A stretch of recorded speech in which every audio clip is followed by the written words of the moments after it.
Welcome to Things to Invest. We're talking about investing, finance, and professional women. As the recording time of 4:20 p.m. on Eastern Time, Ethereum could trade $2,886 at about 1.17% so far.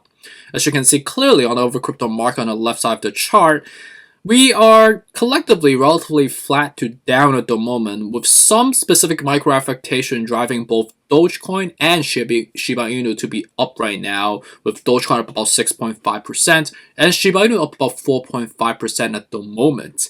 And the key coins is a representative of the crypto market, currently flat at the moment as well. But if you look into the chart, we've seen a relatively unique observation around 3 p.m. to 4:30 p.m. on the Eastern Time. There's a media outpost coming out from the White House, and again coming out from the National Security Advisor, on his foreshadowed description on what the Russian attack on Ukraine might look like, right? And with respect to Jake Sullivan's description, it's relatively a grim one. Okay, he's basically saying that if there's a military invasion to break out, it will basically chronologically begin with some sort of like a significant barrage of missiles and bomb attack, basically a big boom, and it will be an onslaught on ground moving across the Ukrainian frontier. Okay, so like a big boom and then fire away and start shooting people in all sides. And Sullivan also said that with respect to the how seismic is this move, obviously with Putin recent activity on shifting 100,000 troops around the Ukraine border, and it's been cultivating for the last 10 days. It seems like both on the advanced military and weaponry defense force, it's definitely been building up on a more of accelerated fashion in the last 10 days so far. Okay, in addition to the obviously the colorful yet relatively ominous depictions from the White House, across to a lot of airline companies, there are a lot of flights that's being halted and redirected.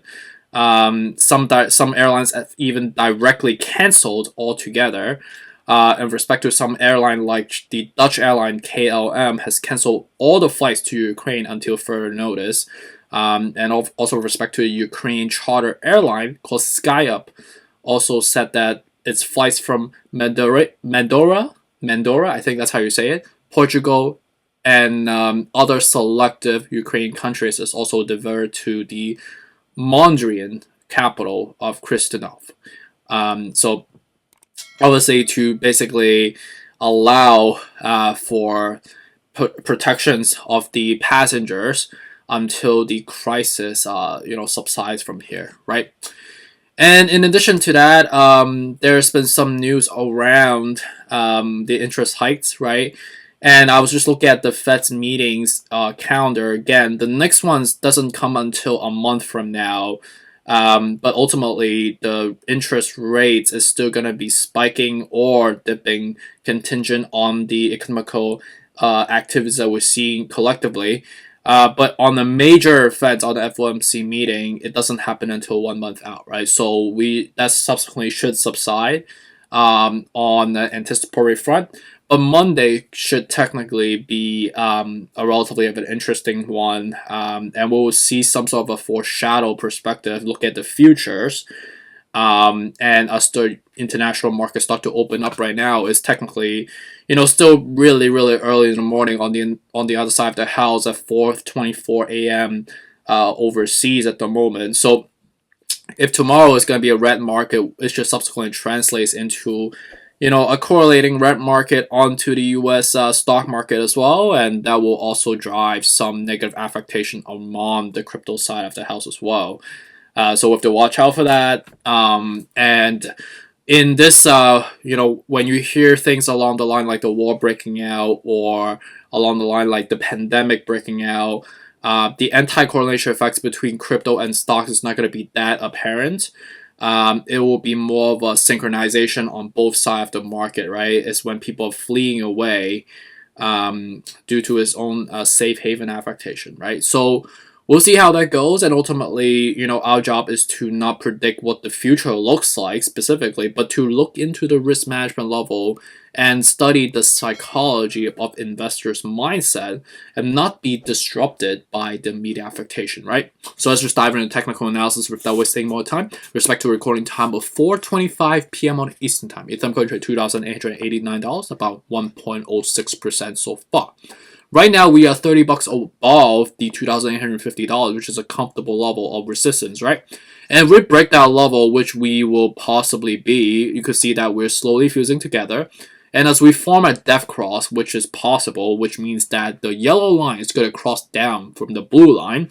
At the same time, at the 47 out of 70, I think we do have a real shot of doing so. That going down to the 2,600, or even the worst at 2,350 all over again, would be a possibility, right? So definitely prepare yourself for it. If the war breaks out, this is definitely going to be the case. That's going to be happening, okay?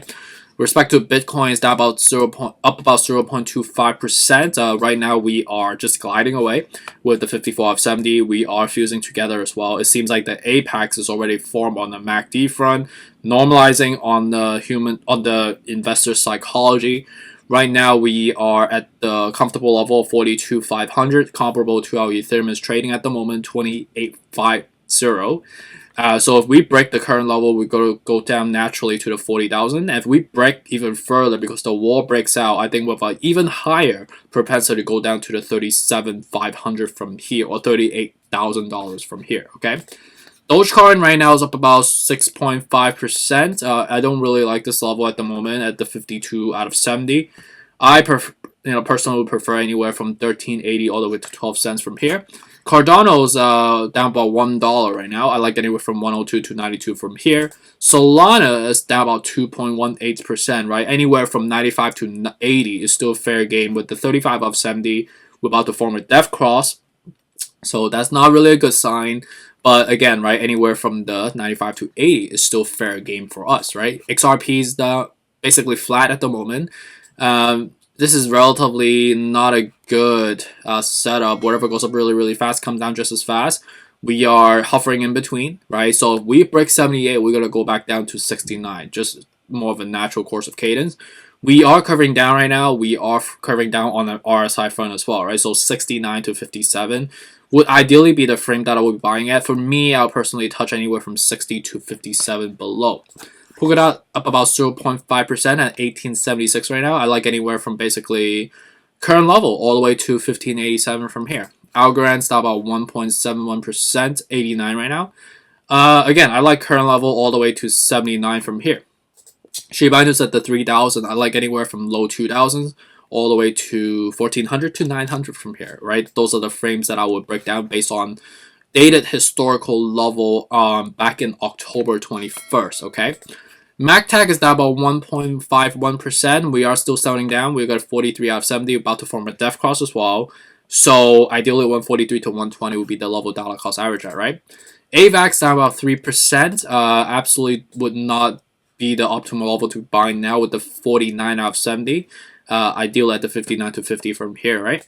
Luna is exactly at the resistance level that I identify, right? 62, 52 to 45. So I think right now it's actually tolerable to buy at the moment, right? But if we, you want to be more conservative, maybe wait for the it to cool down a little bit more to 45. But I think right now would be a logical level, right? Because ultimately no one can really time the market. But at the level at the 41 out of 70 is a tolerable level. It's not the best, but not the worst either, all right? So seems like across the spectrum, there's going to be some more uncertainty around the market. Obviously, the main topic of discussion right now, in addition to the interest hikes, is with respect to Russian-Ukraine war. And also, we are hearing the Canadian protest that's going on as well. And it's definitely, not the most comfortable time in our lifetimes right now, right? So let's just stay focused. Do not allow emotions to be dictating your execution. Let's just focus on the chart, focus on a quantitative analysis, and continue the dollar cost average, right? The war is, has a high possibility of breaking out based on what we've learned so far. But ultimately, it could be, it could subside over time, right? It might just be a defense mechanism that we're observing, and the media affectation might have a tendency to spin out of proportion, right? So we have to take that with a grain of salt. And let's just stick together, right? It takes a village to, obviously perform, at the optimal level and not freak out, right? And I'll be here for you. Let me know if you have any questions, and let's just stay concentrated and focus on the long term vision, and try to ignore all the noise out there. Okay, so appreciate you. Have a great Sunday, and have a good night. Take care. Bye.